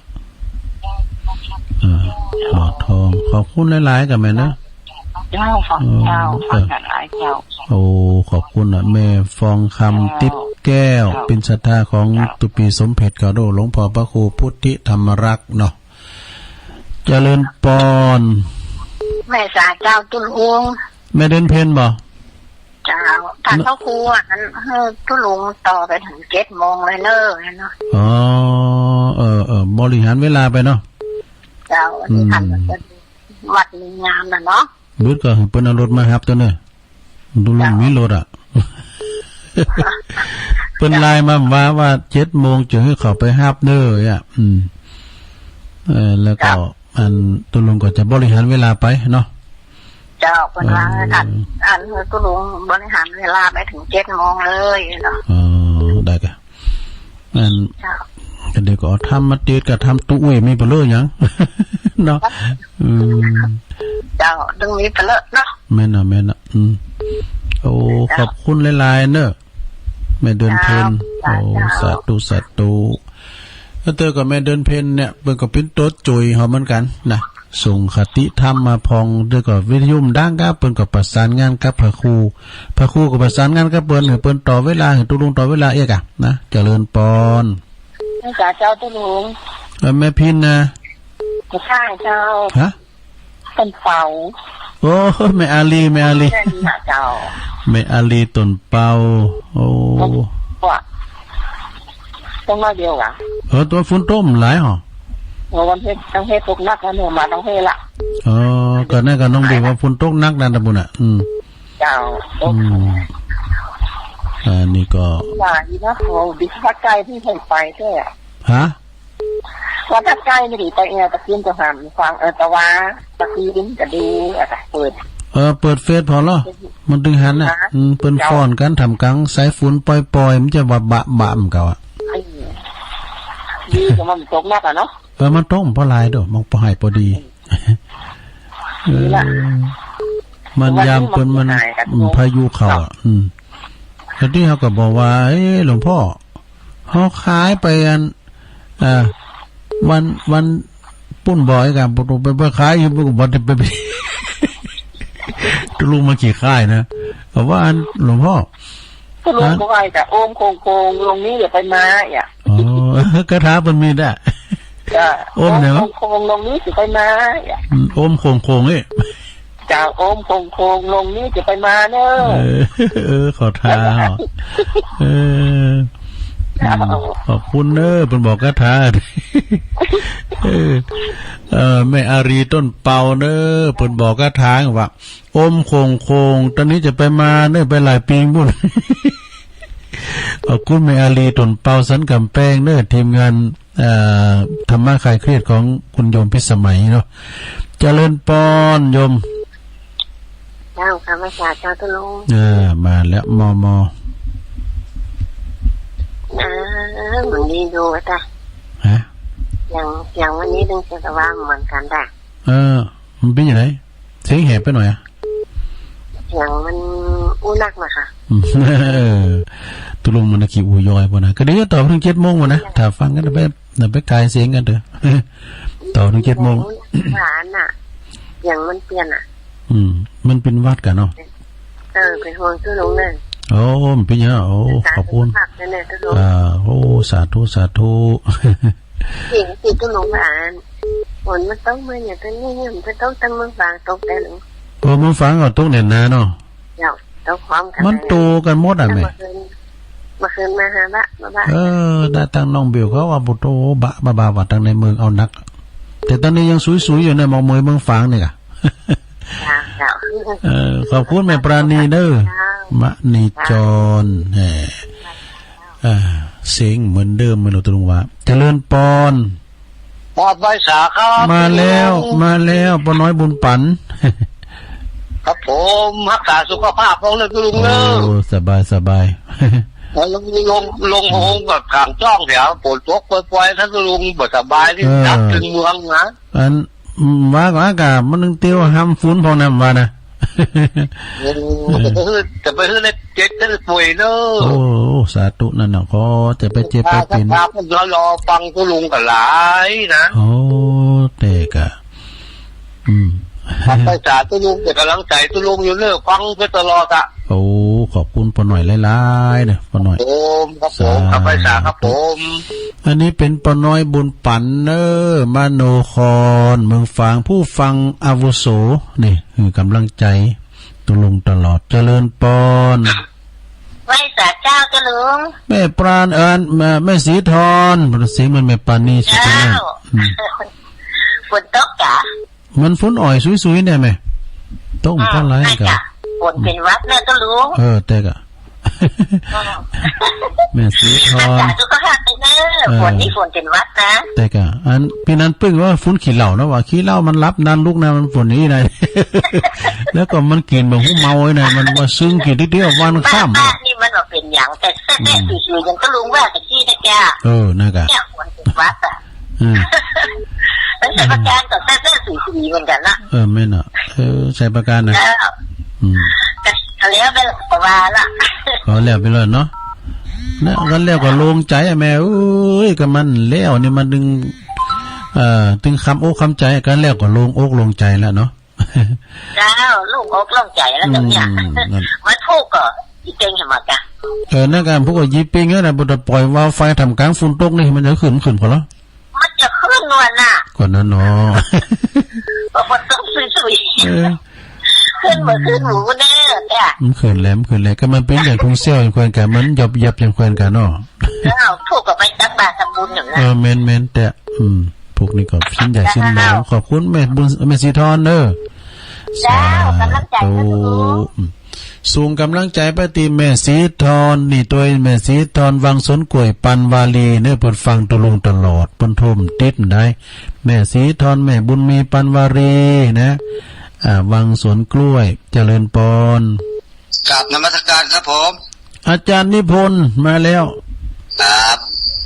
แถวเบื้องฝางนี่ฝนตกทึดๆในเอียงบะแต่ดอยตะเกียบนี่สวยๆเลยครับดีกะ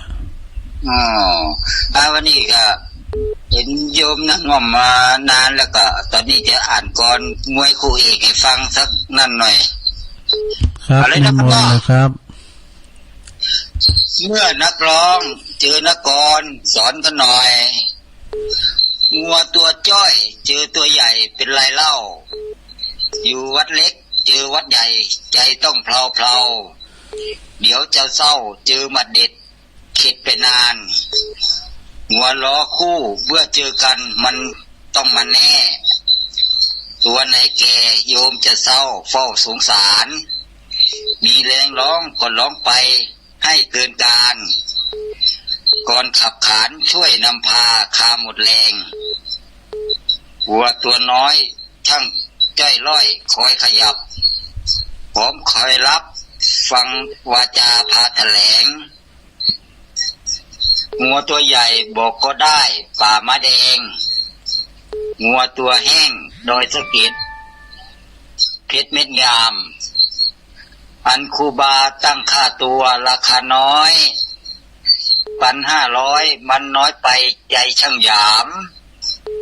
ขอเพิ่มหน่อยสัก15,000ถ้าจะงามแม้13,000ให้ย่อมหน่อยค่อยว่ากัน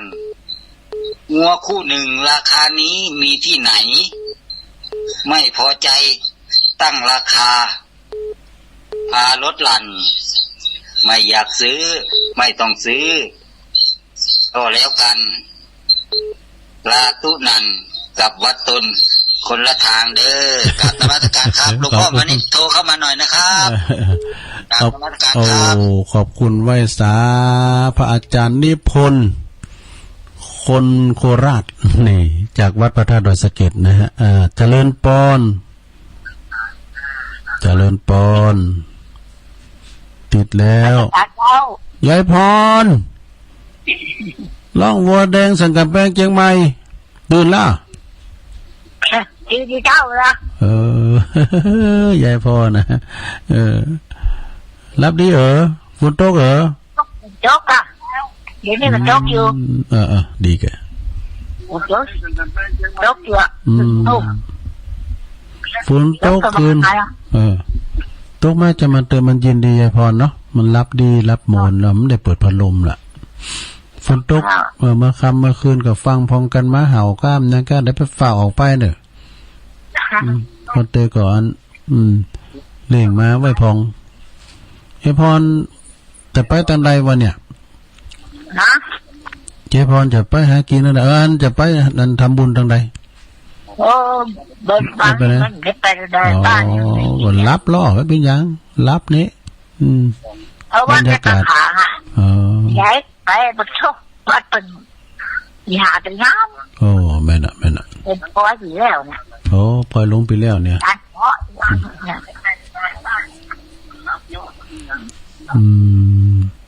อันเนี่ยฮะยายจะมีก่อนหน่อยเดียวเอาทำแล้วเอาอ้ำหน่อยเอาต้องว่าเนาะเอาสเตนเลสออกกันเด้อฮะวัดจะงามเนี่ยว่าแล้วเพราะบ้านจะงามเพราะบ้านหนุน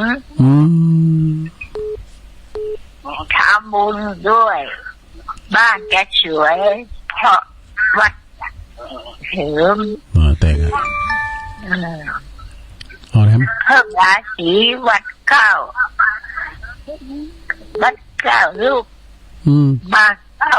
ก้าฉากตามยามดีบ้านจึงดีมาเลยวัดมีเด่นเมืองมงคลเอาเดี๋ยวผมหน่อยเล็บดีๆกับเนี่ยเล็บดีๆเมื่อวัดดีสีสงอย่างลิมแหละรับลงศาลไหนพอแล้วไปหาได้เลยเดินใจได้ฉาเสริมกระเสริมพระสงฆ์ดีผีศาลตั้งดำเนินแต่เหมือนชวนเชิญให้ชื่นชมนิยมกันเนี่ยจบแล้วเนาะศาสนาเอาอยู่ชมสามัคคี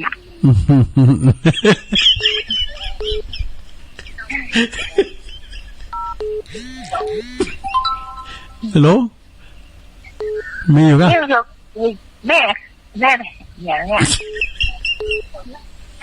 ศาสนาแล้วความสุขมาสู่ประชาแม่น่ะศาสนาคืออาวุธยุติธรรมมันมาขนาดนี้นั่นก็ใส่แว่นตาเนี่ยกันเนี่ยเอาแล้วเอามาอีกพอก่อนเนาะใส่แว่นตาตาเป็นดีแต่ก็ถ้าแรงบึ้ดมีอยู่ก่อว่ะมีบึ้ดแรงมีอยู่นะผักสนามเนอะบูแรงมาโทรมาแทนเนอะแปลงเจียงใหม่อ่านก้อนเจริญปอนบริษัทครับโอ้ฟังเยพรกับม่วนแท้น้องเบลวะครับเยพรมีอายุยืนเนอะไม่น่าลูกหลานเป็นเมินเนอะผมฟังยายอยู่เนอะยายพรได้ยินขอให้มีสุขภาพแข็งแรงขอให้อยู่กับลูกกับหลานเป็นเมินเนอะสาธุกับยายพรสาธุกับสาธุแต่ว่าก็ขอบคุณขอบคุณทางไอแดงพัชนีโปรโมชั่นนะไอแดงนี่เปิ้นก็อยู่ในทีมงานของก้านยาวดาวร้ายเหมือนกันเจริญปอนครับน้ำครับไว้สาครับหลวงพ่อโอ้โดยสเก็ตปะทะคาลงกลมคลายก่อนเนาะยุคนี้จึงใส่กับแปลงเนาะเรื่องคนแดงนี่นะโธ่ฟังแล้วมันม่วนดีอย่างอีกอะยุคไหนยุคนั้นภาคสนามก็ฟังแล้วก็ม่วนมันเป็นลาวแล้วก็อู้ยองประเทศมหานาลาวประเทศมหายองก็จะเน็ตเหมือนนะเมื่อเจ้านี่คือความสุขโดยปุ๊บโดยอัตโนมัติแต่ยินกรรมคำคงคำก่อนผมติดทัดยายพรพอดีมันรุดไป2 ครั้งมั้งมันรุดไปได้มันเลยรุดโอ้เอาเถอะอย่างไรก็ได้อย่าเอาเป็นภาษาย่องอย่าเอาเป็นก้อนผสมแล้วก็แจกเข้าไปแต่เป็นธรรมชาติที่เขามันเป็นธรรมชาตินะแม่น่ะแต่ถ้าทุลุงมาทำนองนี่ถ้าเอาแนวอื่นมาแทรกกับใครเปิงกันลุงนะเนาะวันนี้คนเพิ่นฟังก็คือมีความสุขใจอะธรรมะท่องสไตล์พวกมันแบบเนี้ยมีความสุขใจแจ้งมายิ้มแย้มแจ่มใสผมก็รักตั้งหัวโคเดียวหวานดีธรรมะท ทุกคำกรทุกบทอาญาพรไม่เจ็บเจือเขาไม่ได้ไปยื้อบ้านเลยพรกำเดือดแล้วโมแดงบ้านหลวงพ่อไงนะอันวัดแล้วโมแดงแบบลุงเคยอยู่เขตสงบแปลงแต่สูงบ่อยโอ้ถ้าทำได้ก่อนจึงไปเจือสงบแปลงนะไปออนนี่ไปเจือจะลองจะไปถามหมอตาลหมอบ้านยายพรอยู่ด้านไหนนะหมอตาลนี่เป็นมีทุกอย่างครบวงจรในเรื่องงานข่าวดำเลยนะถึงกรถึงโคงก็มีเนอะหมอตาลที่อยู่ใกล้กันนะมันน่าจะไปถามเนอะแล้วลุงภาคสนามทำเพื่อจะฟังอยู่เนอะมื้อก็อยู่ด้วยกันให้กันมื้อนั้นวันค่ำการให้สอดอยู่เนาะวันนี้ก็บ่ใช่คงอยู่ว่าคงที่ไม่ได้ไปทำมากินในจ่าวันผูกงานเอานี้เนาะแต่กับพวกคนแต่ไม่กระถินผูกงานมีเนอะวันผูกจะถอดกระถินมุงพี่น้องศรัทธาชาวบ้านที่อยู่ต่างบ้านสัตว์ทรายมุงต้นมาจ้องมาให้เงินกระป๋องที่ไหนก็ได้ได้ยินเสียงเลยละก็ลง40,000ที่ออกกำลังอยู่80 ปลายนั้นมาพอนอกเจอจะเลิกปอนมาความกันเนอะโมทนาด้วยกันที่ฮอร์โมนที่นี่ตอนนี้ก็นอทุกลูกเนาะตอนนี้ก็แหละเขาต้องประสานครับสาธุหลวงพ่อมานิดถาวะโลหอมบุญเจริญปอนนมัสการจ้าจากดอยน้อยพัฒนาหนองหานสันทรายค่ะดอยน้อยพัฒนาเนาะที่นี่ก็ฝนตกเหมือนกันนะจ๊ะตกเยอะด้วยมาถ้าได้ตูกันหมดอ่ะค่อยดีเท่าใดเนอะนะรักษาสุขภาพแกเนอะฉันนักบุญด้วยนะจ้าโอ้ขอบคุณหลายๆเนอะจ้าดูแลสุขภาพเนอะเป็นกำลังใจให้เนอะจ้าสาธุนมัสการจ้าอันนี้ตำบลหนองหานดอยน้อยพัฒนาขอบคุณโยมเด้อตีปิ้นโหงเจริญปอนฮะโอ้ยนั่นดูอันหัวร้อนถึงแล้วเป็นบุญพินกันน่ะมันแม่ตาในแม่ตาในเนาะยาวฟังอยู่เนอะฟังตั้งแต่เจ้ามาเจ้าติด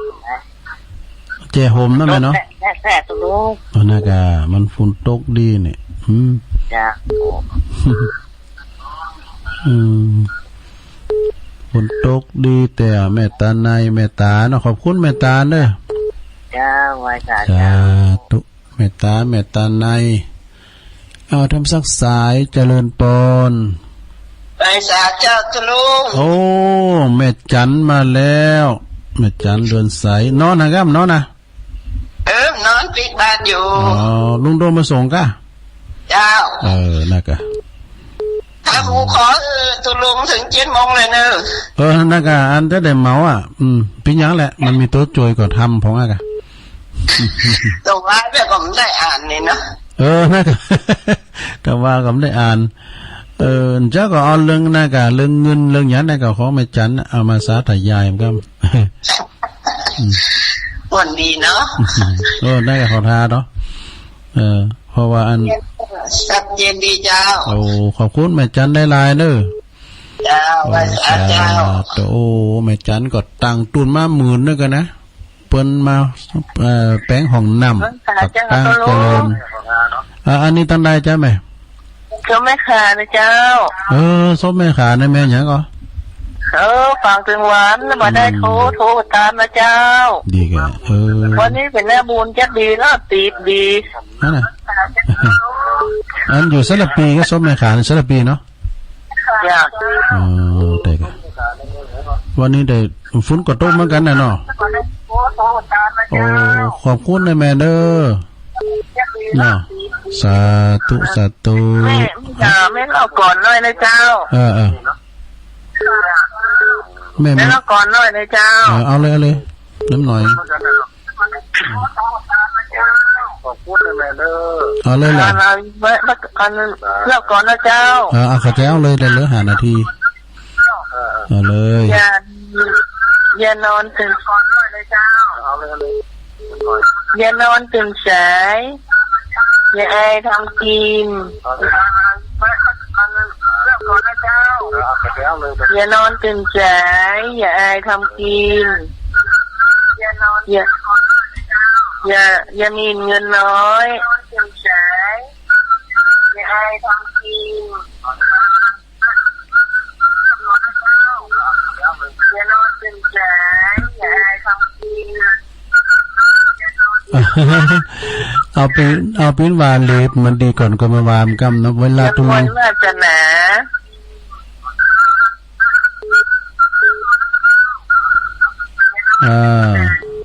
แม่เอาปิ้นว่ากันนี่ก็มาวางกำเนาะ